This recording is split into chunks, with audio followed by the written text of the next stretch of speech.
Halo, Assalamualaikum anak-anak. Bagaimana kabarmu hari ini? Semoga semua dalam keadaan sehat dan tetap semangat mengikuti pembelajaran hari ini.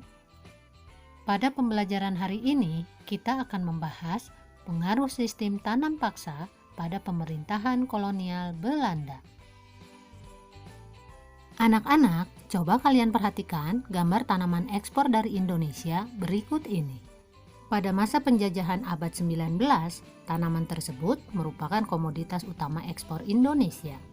Karena itu, Belanda berusaha menaikkan ekspor tanaman perkebunan tersebut. Dengan produksi komoditas ekspor yang tinggi ini, pemerintah Belanda berharap dapat menjualnya di pasar Eropa dengan harga yang sangat tinggi. Apalagi ketika awal abad 20, Belanda menghadapi perang di Eropa yang menyebabkan kerugian keuangan yang besar. Pada tahun 1830 sampai 1833, Gubernur Jenderal Hindia Belanda Johannes van den Bos menerapkan sistem tanam paksa atau kulturstelsel.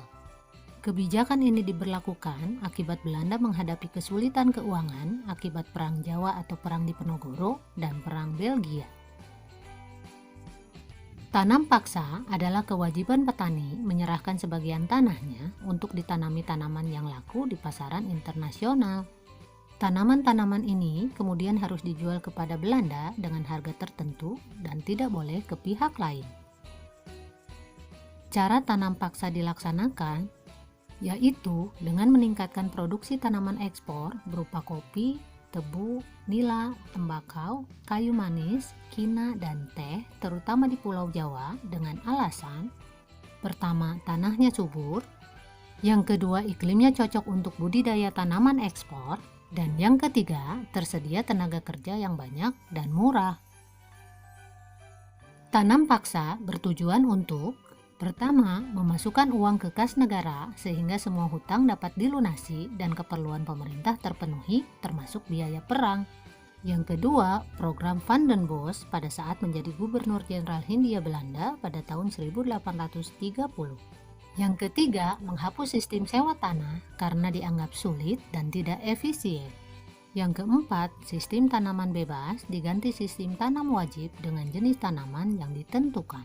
Dan yang kelima, menghidupkan kembali program wajib kerja untuk menunjang program tanam paksa atau tanam wajib.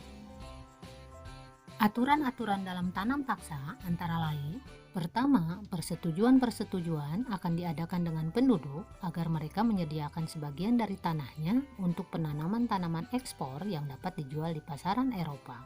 Yang kedua, tanah pertanian yang disediakan penduduk tidak boleh melebihi 1/5 dari tanah pertanian yang dimiliki penduduk desa.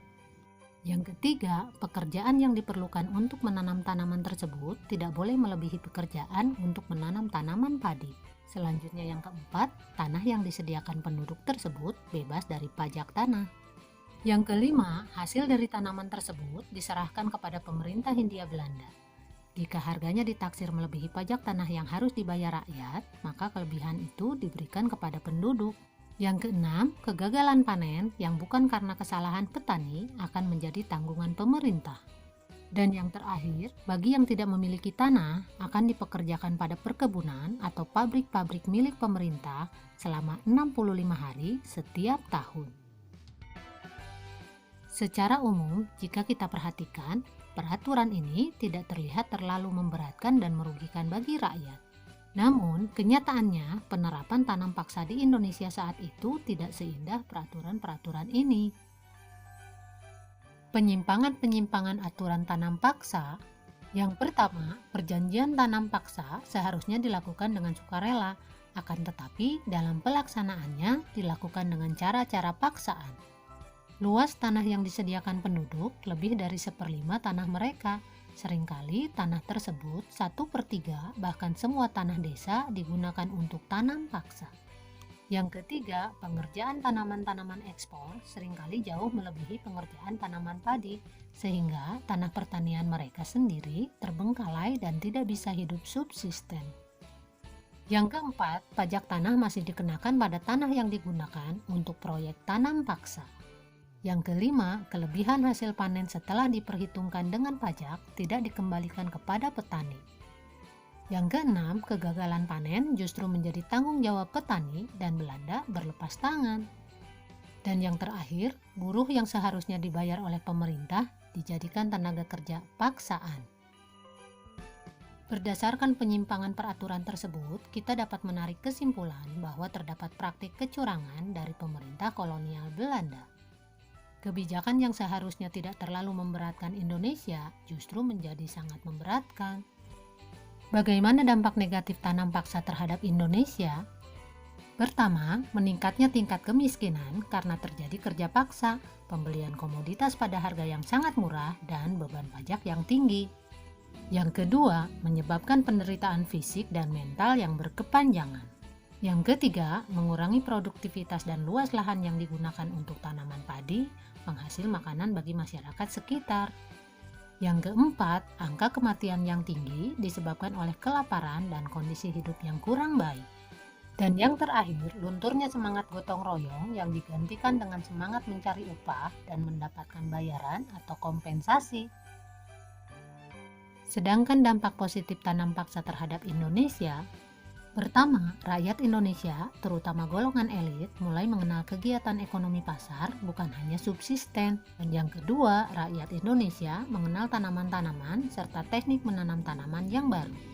Sementara dampak positif tanam paksa terhadap Belanda, yang pertama meningkatnya hasil tanaman ekspor dari daerah jajahan yang dapat dijual Belanda di pasaran Eropa.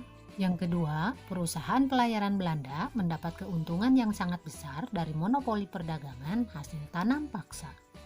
Yang ketiga, pabrik-pabrik gula yang semula diusahakan oleh kaum swasta terutama Cina diambil alih dan juga dikembangkan oleh pengusaha Belanda karena keuntungannya besar. Yang keempat, Belanda mampu mengisi kembali kas negaranya serta membayar hutang-hutang perangnya. Dan yang kelima, Belanda mampu membangun ulang infrastruktur negaranya yang terdampak Perang Napoleonik.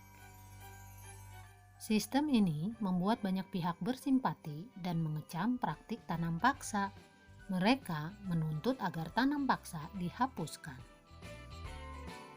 Tokoh Belanda yang menentang kebijakan tanam paksa adalah Edward Douwes Dekker, Baron van Hove, dan L. Vitalis.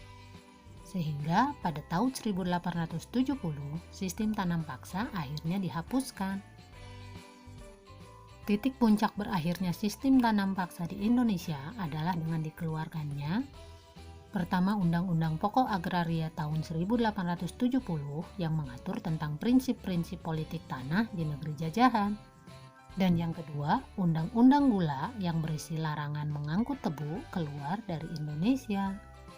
Nah anak-anak, itulah pengaruh sistem tanam paksa yang dilakukan oleh pemerintah kolonial Belanda terhadap bangsa Indonesia. Bagaimana perlawanan bangsa Indonesia terhadap kolonialisme? Kita bahas pada pertemuan selanjutnya. Wassalamualaikum warahmatullahi wabarakatuh.